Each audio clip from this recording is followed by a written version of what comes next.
자, 이종조리 까다로운 IT 애플 이벤트 투퍼보입니다. 지금 밤새고 촬영하는 거라서 얼굴이 인스타 카페인 점 양해 부탁드립니다. 애플워치 시리즈 8입니다. 화면이 더 커졌네요. 여기에 맞춰서 새로운 워치 페이스 내놨고요. 나이키 시계줄, 에르메스 시계줄 나왔고요. 개멋있네요. 에르메스는 워치 페이스도 하나 줍니다. 셀룰러 모델 이제 로밍이 된다고 하네요. 안 되는지 몰랐습니다. 가장 큰 변화, 매년 새로운 센서가 들어가잖아요. 올해는 체온 센서가 들어갔습니다. 체온은 코로나 때문에 들어간 줄 알았는데 잘 때 써요. 잘 때 5초마다 0.1도 정밀도로 체크하는데요. 이걸로 여성의 배란 주기를 알 수 있다고 하네요.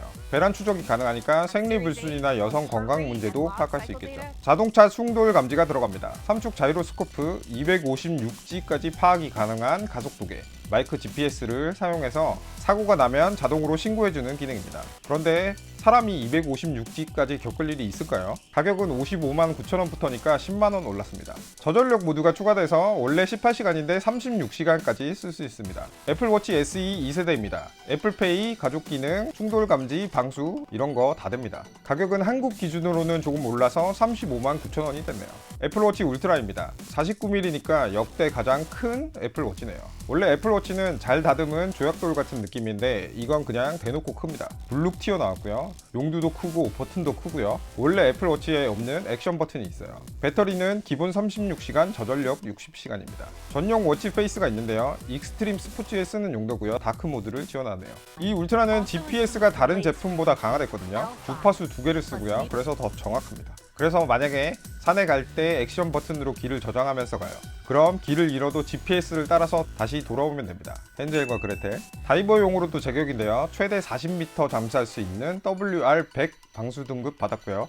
다이빙 할 때는 다이버들의 시계가 있잖아요. 그 기능들을 디지털로 다 구현한 거예요. 그리고 물속에서도 아주 잘 보이게 돼 있고요. 액션 버튼 물속에서도 잘 눌리겠죠. 이외에도 등반 트래킹 같은 익스트림 스포츠에 잘 맞게 설정되어 있습니다. 좋은 건 알겠는데 많이 비싸네요. 114만 9천원입니다. 에어팟 프로 2세대입니다. 생긴 건 똑같아요. 대신 프로세서가 H2로 업그레이드 됐고요.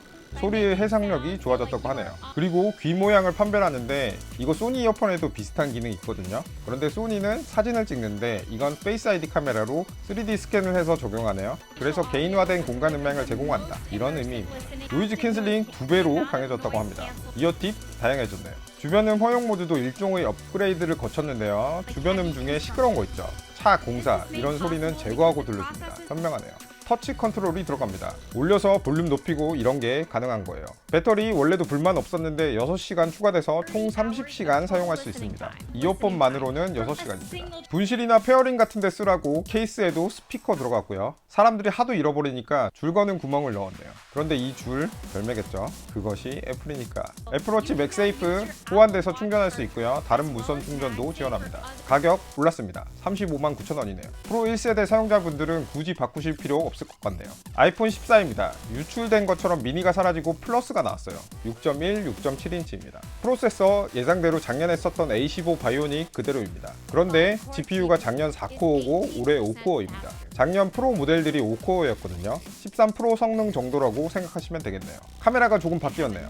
화소는 그대로인데 빛을 30에서 40% 더 받아들이게 돼 있어요. 이러면 저조도에서 유리해지거든요. 여기다가 저조도에서 유리한 소프트웨어 포토닉 엔진을 탑재했습니다. 단순히 밝게만 만드는 게 아니라 디테일도 좀 살린다는 것 같네요. 미국 한정 유심 없이 20만을 지원합니다. 우리나라는 아니에요. 자, 자동차 충돌 감지 아이폰에서도 되고요. 위성 전화가 들어갔습니다. 오지에서 위성으로 구급 전화할 수 있다 정도고요. 메시지 보내면 15초 안에 신호가 간다고 하네요. 이 기능 활용해서 위치를 공유할 수도 있습니다. 가격 올랐습니다. 125만원, 135만원부터고요. 사실 작년이랑 프로세서 변화가 없기 때문에 13이나 13 프로 쓰시는 분들 굳이 바꾸실 필요 없겠습니다. 자, 대망의 아이폰 14 프로 노치가 사라졌습니다. 소문에는 알약 옆에 카메라가 달린 아이폰이 나올 거다 라고 했는데 그냥 큰 알약이 달린 아이폰이 나왔네요. 기능은 페이스 아이디 똑같고요. 근접 센서를 다른 센서 뒤에 놔서 이런 형태를 구현할 수 있었다 라고 하네요. 이 알약 부분 굉장합니다. 다이내믹 아일랜드 라고 부르는데요. 그냥 카메라 구멍으로 머물 수 있었던 부분인데 여기다가 인터페이스를 추가했어요. 이 기본 알약 모양에서 옆에 알림 아이콘이 뜨고요. 앱마다 다르게 움직입니다. 배터리가 궁금하면 배터리 창을 띄워주고요. 택시가 오고 있으면 택시 아이콘이 뜨고 여러 알림이 필요하면 2개를 띄워주네요. 더 중요한 거 확장이에요. 이 다이내믹 아일랜드가 간단한 알림을 주는 형태에서 조작 가능한 큰 위젯으로 확장됩니다. 그러니까 이 구멍을 중심으로 알림창이나 위젯들이 움직이고 확장되는 거예요. 확장될 때는 구멍이 커지는 듯한 느낌을 주죠. 픽셀 하나하나를 끌 수 있는 OLED의 장점을 활용한 겁니다.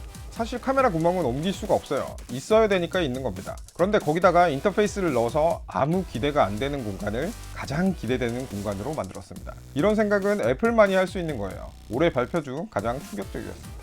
물론 영상이나 사진 볼 때는 거슬리는 건 똑같을 겁니다. 그런데 어쨌든 쓸모없는 공간을 있는 공간으로 만들었다. 정말 대단하네요. 디스플레이 약간 업그레이드 됐네요. 피크 HDR 밝기 1600니트, 이것도 대단한데 야외 피크 밝기 2000니트입니다. 프로모션 디스플레이 1Hz까지 낮아집니다. 원래는 최저 10Hz였어요. 초당 한 번 깜빡인다는 건데 그럼 거의 안 움직이는 거잖아요. 전력 소모가 많이 줄어들 겁니다. 자, 프로세서 A16 바이오닉 들어갔고요.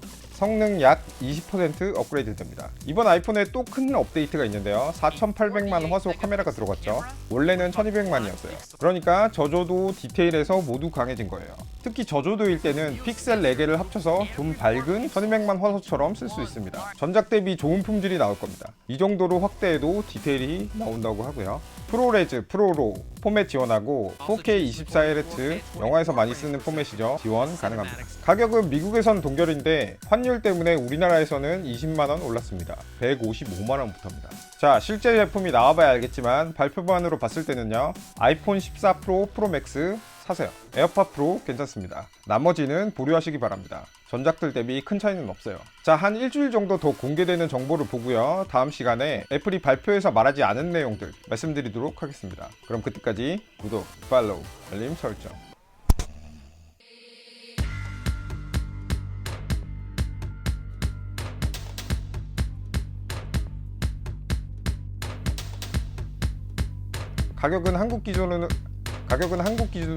가격은 한국 기준으로 다시 돌아오면 됩니다. 잘 맞게 설정.